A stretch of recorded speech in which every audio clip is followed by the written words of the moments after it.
Bonjour et bienvenue pour ce tout nouveau numéro de Créneau, votre émission sport auto et moto du mois de novembre.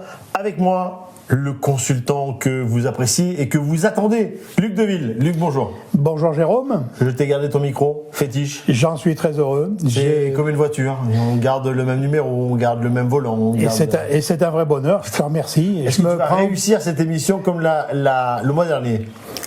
On sera encore meilleur, certainement. Je pense. Grâce à toi et à ce micro qui me rappelle Jean-Jacques Bourdin tous les matins. On salue Jean-Jacques Bourdin s'il nous regarde. Luc, on va parler sport auto. Alors évidemment, on est en pleine période, une nouvelle fois, confinement, Covid, compliqué pour la compétition. Malheureusement, très très compliqué.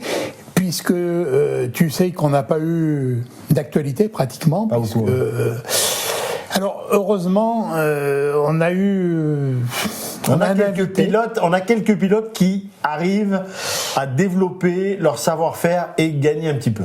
Alors, on a 2 pilotes qui ont couru le week-end dernier. On en a même 3, un qu'on court après, mais on aura bientôt avec nous. On en a 2 qui suivent de près. 2 qu'on suit de près, qui ont eu des résultats le week-end dernier. Et nous aurons un invité dans quelques instants que tu as eu en visio. Ça a fonctionné, le son est bon, tout a été bon. Je sais pas vérifier. Non, je pense qu'on peut pas. Je pense que un on super peut pas pilote, se tromper. Un super copilote. Alors quelqu'un d'un peu différent, un jeune espoir du sport automobile, mais vous allez voir, il est un petit peu différent des pilotes qu'on vous a présentés jusqu'à maintenant, puisque son job, parce que je vais appeler ça comme ça. C'est quoi son job ? Son job, ça va être d'être coéquipier. Et tu copilote, sais, Jérôme, ça existe, un job de copilote ? Ouais, et tu sais, Jérôme, que c'est 50%, 40%, 30% si on du a résultat final. Alors, la question, avant de le retrouver, si on a un mauvais copilote, est-ce qu'on peut gagner ? Non. Non, bon, tu as tout dit. Allez. Je rassure tout le monde, si on a un mauvais pilote, ça marche pas non plus. Pas non plus, il faut que ce soit un binôme. Allez, sans plus attendre, on retrouve notre invité que tu as eu en interview. Oui, bonjour. Aujourd'hui, j'ai le plaisir d'accueillir Benjamin Mondière, figure montante du sport automobile. C'est un jeune de 23 ans qui arrive dans le sport 4 roues, mais il a commencé les sports mécaniques par la moto. Si tu peux nous en dire un petit peu et nous expliquer pourquoi tu es arrivé, comment tu es arrivé dans le sport automobile. Eh ben, tout d'abord, bonjour Luc et bonjour Jérôme. Pour revenir là-dessus, c'est vrai que j'ai commencé par la moto tout jeune. Donc l'enduro, le motocross, voilà, c'est deux disciplines qui se complètent beaucoup.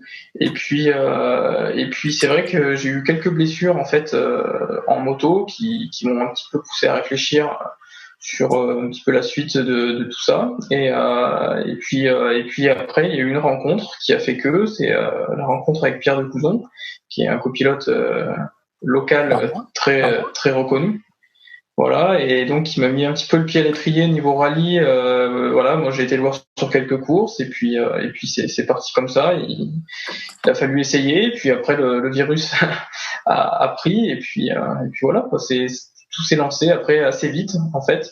La moto, je l'ai mise un petit peu de côté, et puis j'ai vu qu'il y avait des choses intéressantes dans le sport auto qui pouvaient peut-être avoir des débouchés un petit peu plus facilement que dans la moto.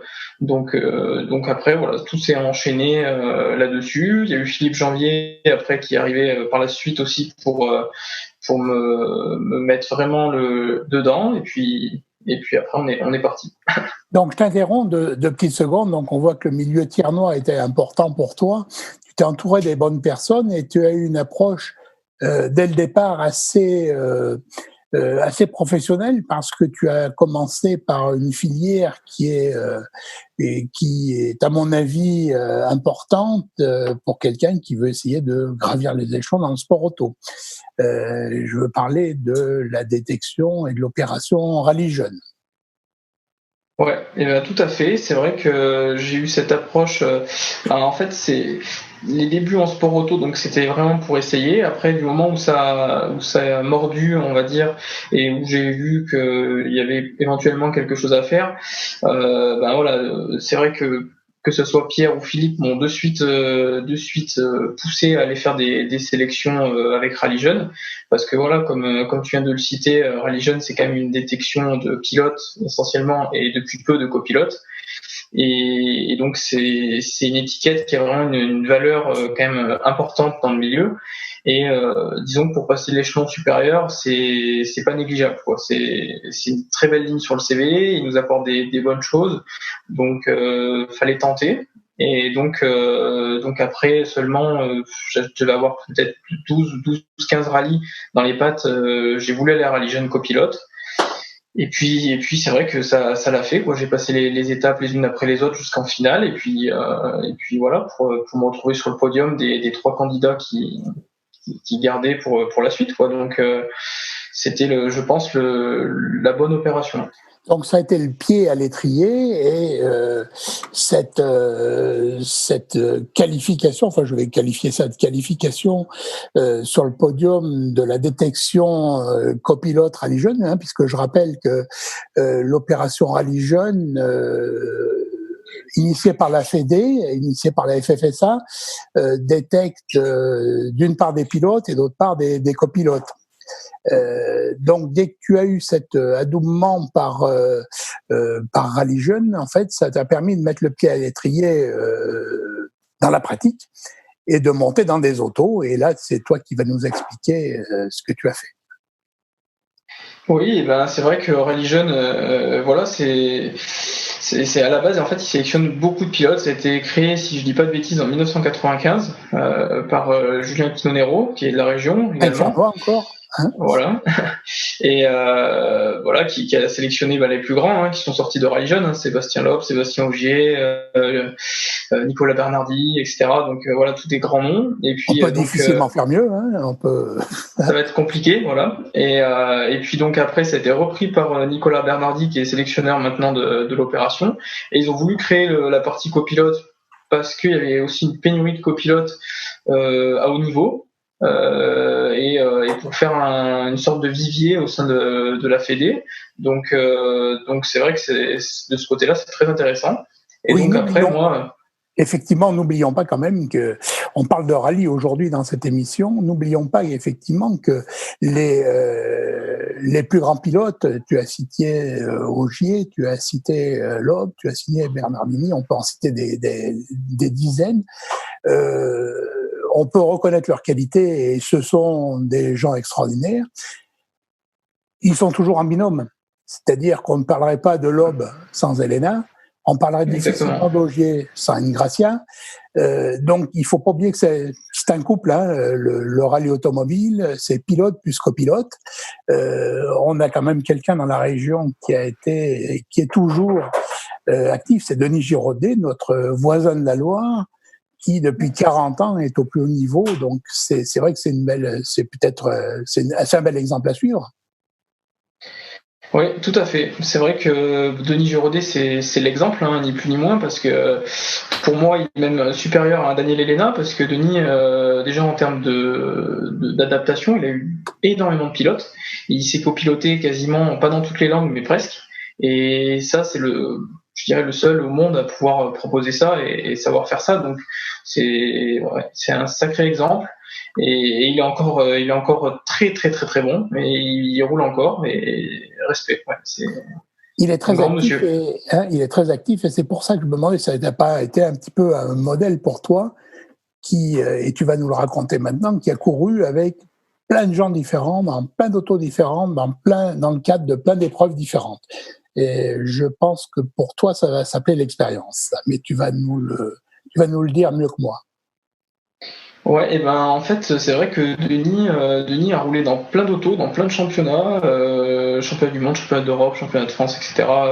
Même des championnats peu connus sur le continent américain, les championnats de Moyen-Orient, si je dis pas de bêtises, enfin partout.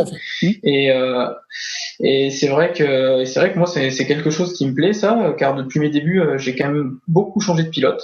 Et c'est stratégique en fait pour tout simplement l'expérience, voilà, comme tu as dit, l'adaptation, parce que pour moi je pense que quelqu'un qui a roulé sans enlever les qualités de chacun, mais quelqu'un qui a roulé toujours avec le même pilote à une facilité qui s'est installée. Et alors oui, sur le plan sportif, les deux personnes se connaissent très bien, donc forcément on peut grappiller quelques facilités, et puis donc il y a plus cette adaptation à chaque course. Mais par contre, l'adaptation après le jour où on doit changer, elle est énorme. Tandis que moi, j'ai volontairement voulu aller avec plusieurs pilotes qui ont des exigences différentes, des voitures différentes, sur des courses qui ont totalement rien à voir, que ce soit en France ou à l'étranger. Et en termes d'expérience, je pense que c'est quand même beaucoup plus porteur.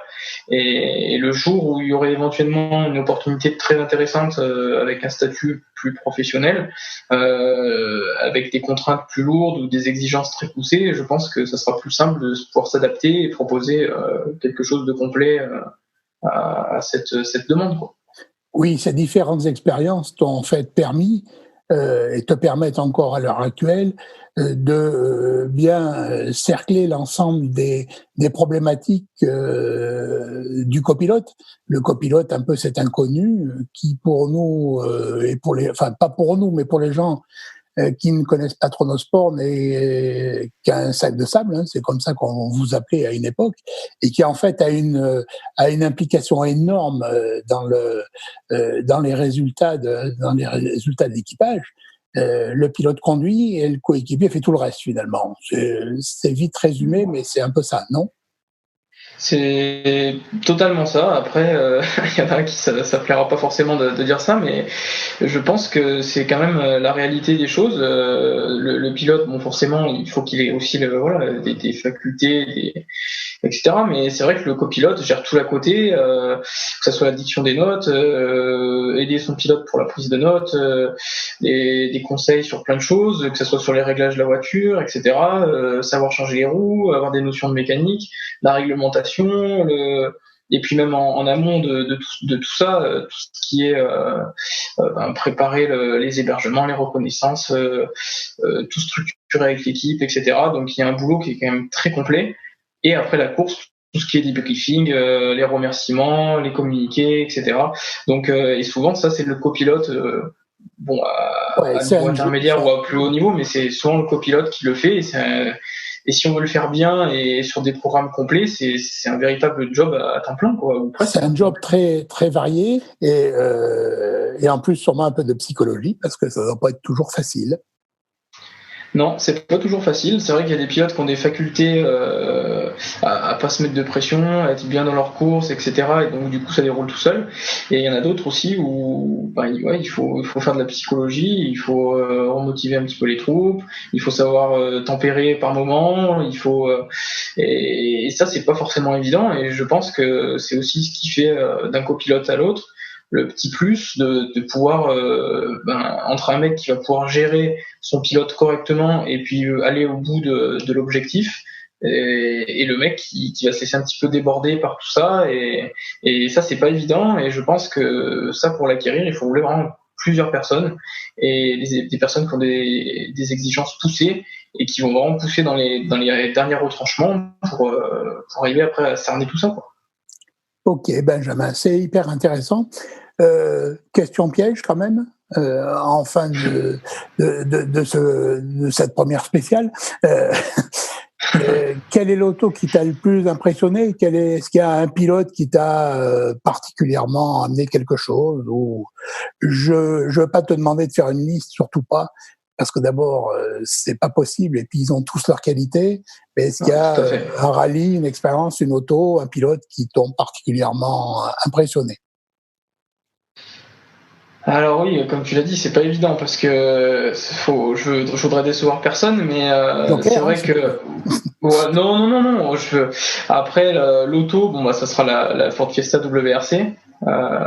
Le Graal de l'automobile aujourd'hui. C'est ce qui se fait de mieux. C'est la Formule 1 du rallye, donc c'est vrai que c'est magique, hein, ni plus ni moins. Il y a pas non plus des tonnes de personnes qui ont pu avoir la chance de rouler dans ce genre d'auto.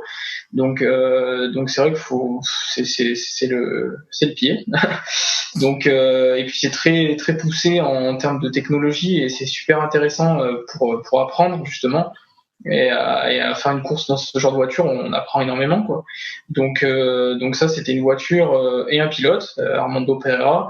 Voilà, c'était un ensemble, c'était parfait. Après, en termes de performance pure, un pilote qui m'a impressionné, il y en a eu deux qui sortent vraiment du lot. Le premier, c'est Mathias Vaison, qui est un jeune dont le père a un gros palmarès en rallye, et Mathias roule aussi très vite. Et donc on a pu attaquer ensemble cette année, et j'ai été bluffé par le niveau. Et après, le deuxième, c'est Nathanaël Berton, qui est pilote en circuit, avec qui on a fait quelques tours de roue, et on en parlera peut-être plus tard, mais c'était impressionnant. Tu m'amènes une transition, mais je voudrais qu'on finisse sur toi.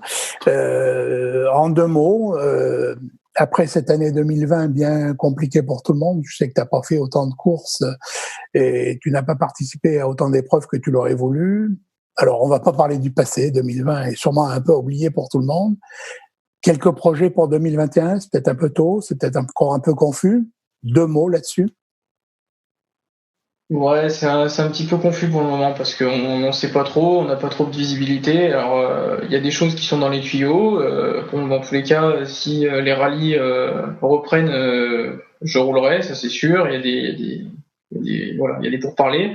Mais pour le moment, voilà, un programme ou quelque chose comme ça sera encore trop tôt pour le dire. Bon, donc on y reviendra dans un deuxième temps. Alors écoute, je profite de ta présence dans cette émission. Je vais parler un petit peu d'actualité auto avec toi et auto du sport régional, ce qui n'y a pas grand-chose. Donc on a eu le week-end dernier deux pilotes de la région qui ont participé à des épreuves, chacun dans leur discipline. J'ai envie de commencer par Romain Carton, qui participe à la Coupe PGA Cup cette année. Je vais te laisser dérouler. Je sais qu'il a fait un super résultat et on a pu l'avoir avec Jérôme tout à l'heure au téléphone et il voulait te faire un petit coucou. Salut Ben, j'espère que tu vas bien et j'espère que ta saison s'est bien passée et en espérant qu'on puisse se retrouver après ce corona et ce confinement sur les spéciales de rallye ou sur les circuits. Salut! Ouais, Romain qui est un pilote aussi du coin et qui est un ami, et il a fait une très belle saison avec la Ligier, là, avec son équipe Mathias Bech Performance. C'est sa première saison dans cette catégorie et ça a joué devant. Ça a fait sur tous les week-ends de course des places d'honneur. Donc non, franchement, bravo à toi, Romain. Et puis j'espère que la suite sera bonne. Il n'y a pas de raison là, vu l'évolution au cours des dernières années, il n'y a pas de raison que ça débouche pas. Ouais, il est sur la bonne voie. Je vais dire que les rails, si ça veut sourire, ça doit faire. Hein? Je pense aussi. Ouais, il fait tout pour, donc il n'y a pas de raison. Hein. Il est impliqué, c'est un bon pilote, il a les pieds sur terre et je pense qu'il a vraiment toutes les capacités pour y arriver. Bon, on aura l'occasion de l'avoir prochainement avec nous. Et alors, je profite donc la deuxième performance du week-end. Oui, c'est Nathanaël Berton. Alors là, je pouvais pas mieux tomber avec toi. Donc Nathanaël qui a participé à la finale du WTCR et avec qui je crois tu as déjà eu une petite expérience en rallye. Donc je te laisse nous présenter tout ça. En quelques mots. Ouais, et Nat, donc pareil, lui c'est la référence locale, qui est un ami également, et Nat, on a fait des essais en rallye l'hiver dernier. Avant ça, on a fait une petite course en promotion avec Lexus, donc pour le rallye de la Coutellerie. C'était histoire de mettre un petit peu dans le bain du rallye, voir le contexte, etc. Donc ça lui a plu. Et donc on en est venu à ces fameux essais. Donc en décembre dernier, donc on a pu faire des essais sur l'asphalte et sur la terre. Et puis j'espère qu'on va pouvoir en parler ensemble très bientôt pour qu'il en dise un petit peu plus. Mais il y a de très bonnes choses. Donc voilà, je voudrais pas en dire plus là-dessus, mais c'est bon. Voilà, j'apprends à personne que c'est un excellent pilote, hein, que ce soit sur l'Andros, que ce soit en endurance ou en WTCR. Donc en rallye, c'est la même chose. et donc voilà. Après, pour revenir sur son week-end, il a eu quelques petits aléas de la course automobile, malheureusement. Ouais, je trouvais qu'il n'était pas forcément trop dans le coup, si j'ai bien compris ce qui s'était passé. Ouais, voilà, il y a eu quelques bricoles, ouais, à tour de rôle, donc c'est vrai que ça s'est tout de suite vu après sur les temps en piste, mais bon, Nat au final finit quand même la saison d'une belle manière parce que bon bah il a été quasiment toute sa saison jusqu'en Q3, là il finit 3e du WTCR Trophy, si je dis pas de bêtises, et il doit finir 7e du championnat. Donc au final c'est quand même une très belle prestation. Il a fait plusieurs pole positions. Il a fait le job. Une super belle saison. Il est dommage qu'il ait peu performé sur les 2 premières courses, si ma mémoire est bonne, où je pense qu'il y a eu un tas d'adaptations sur l'auto ou dans le team, je sais pas. Mais il a fait une deuxième partie de saison assez exceptionnelle, avec des pôles, avec des meilleurs temps aux essais libres. Il était dans les 3 systématiquement. De super belles performances en course, où ça double, où on se bat dans le peloton de tête. Et effectivement, bon, comme tu l'as si justement dit, c'est pas une nouveauté, c'est pas un scoop que Nathanaël soit un super bon. Voilà, exactement. On n'apprend rien, donc après voilà, le début de saison forcément. Peut-être que après j'en sais pas plus, mais bon, il y a un petit peu d'adaptation, il y a un petit peu faut se remettre dedans, etc. Et puis ça va vite à ce niveau-là, quelques mois sans roulage et forcément on y prend quoi, on perd un petit peu, mais c'est vrai que Nat c'est un très bon pilote, et une fois qu'il a eu la voiture en main et qu'il a pris ses marques, c'était noir sur blanc, hein. De toute façon les résultats étaient là, donc pas étonnant.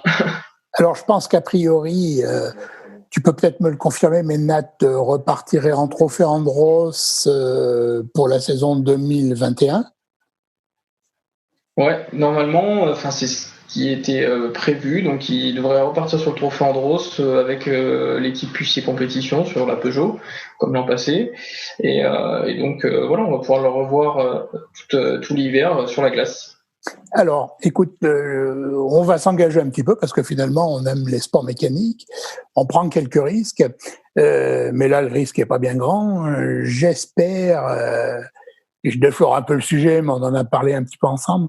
Je pense que notre première émission du mois de décembre, donc qui passera juste avant le départ du Trophée Andros, on aura a priori une émission avec Nathanaël en présentiel, comme on dit aujourd'hui, si ce virus veut bien nous lâcher, et puis qu'on essaiera de faire un point un petit peu plus complet avec lui, et il pourra peut-être nous parler un petit peu plus de ses objectifs 2021. Oui, je pense que si on veut être libéré un petit peu de ce virus en décembre, on devrait arriver à mettre ça en place, et voilà, il pourra un petit peu approfondir tout ça, il sera le mieux placé pour parler de lui-même, et puis voilà, on pourra revenir un petit peu sur cet épisode rallye.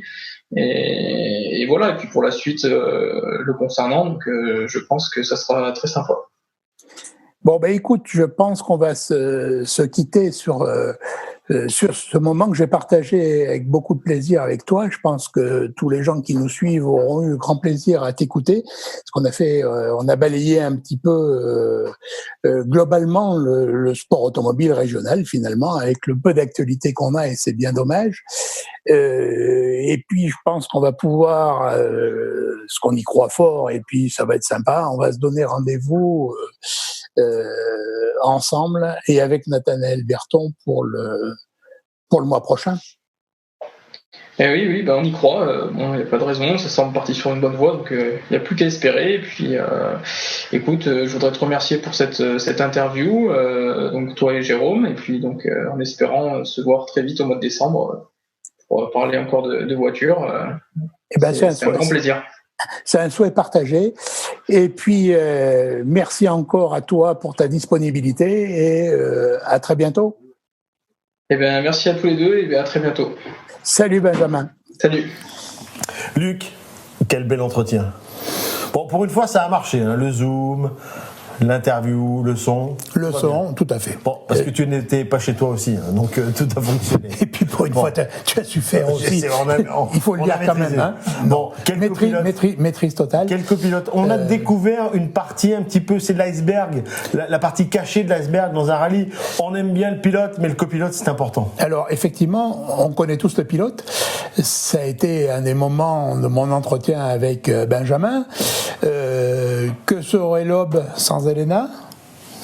Je vous pose la question. Le pilote est toujours dans la lumière, le copilote l'est un petit peu moins, et c'est bien dommage. Donc j'espère qu'aujourd'hui on leur aura rendu hommage, et Benjamin est quelqu'un qui s'investit dans ce rôle et qui, à mon avis, a toutes les qualités pour le faire. Ouais, et pour réussir. Donc c'est vrai que c'est important de mettre en image, en lumière, les copilotes qu'on entend souvent dans les caméras embarquées, mais qu'on ne voit. C'est extraordinaire. Quand on voit les caméras embarquées, on se rend compte du boulot que c'est. Donc chapeau bas les gars. Il faut annoncer. Chapeau bas les gars et chapeau bas mesdames. Et mesdames, parce qu'il y a beaucoup. Moi, on en connaît une. Il y a beaucoup. Et j'en profite pour parler de Didier Malguin. Tiens. Bravo. Oui. Didier, bonjour.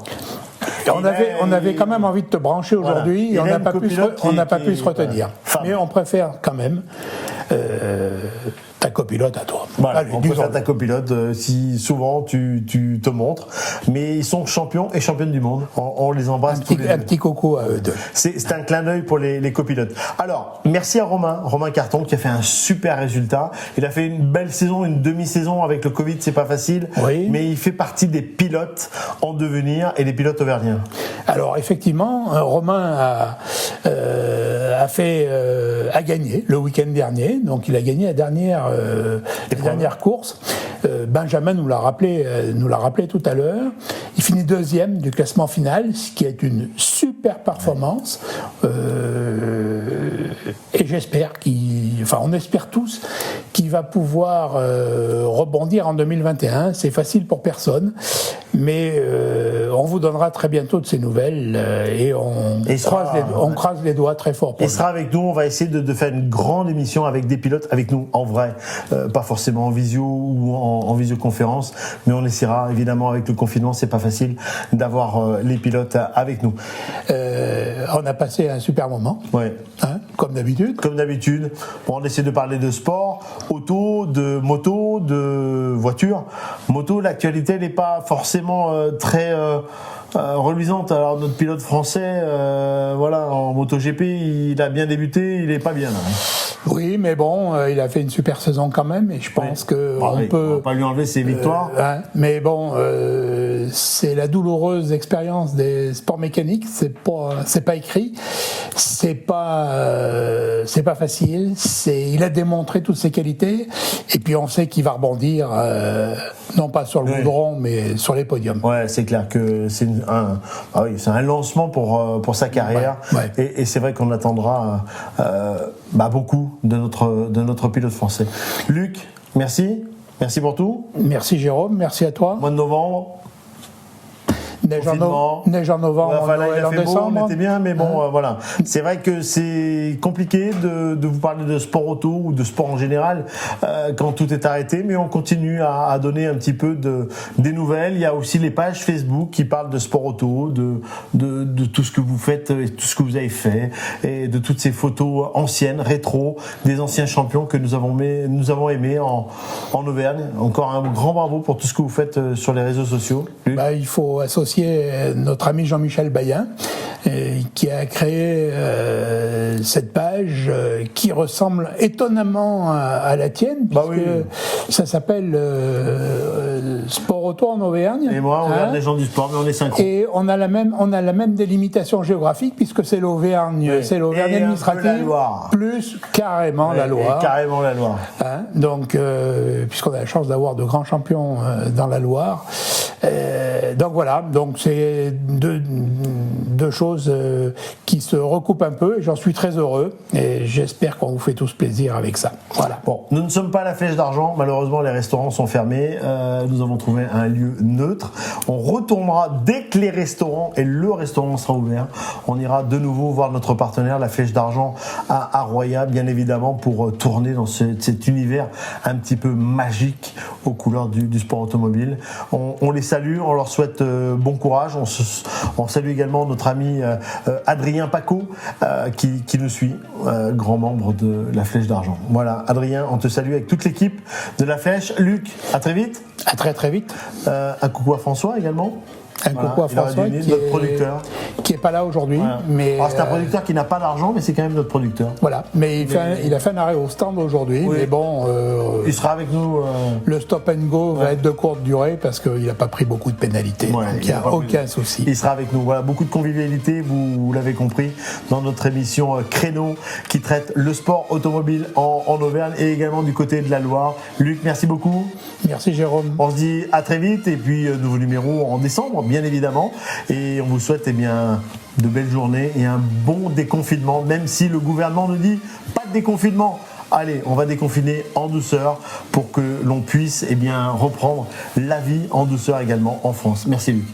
Merci Jérôme et prenez tous soin de vous. Voilà, prenez soin de vous. À très vite.